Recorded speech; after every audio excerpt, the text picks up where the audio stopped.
everyone, welcome back to our channel. In this video, I will guide you through how to download and install African mobile banking application on your device.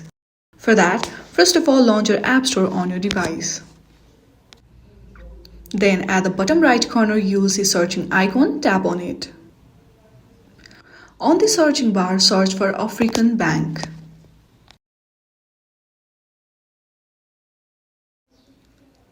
Now tap on the app labeled with African Bank. Then there you will see Get button. Simply tap on it to download your application. It may take some time depending on your internet connection speed. Once the application is installed, there you will see Open button. Simply tap on that button to launch the application.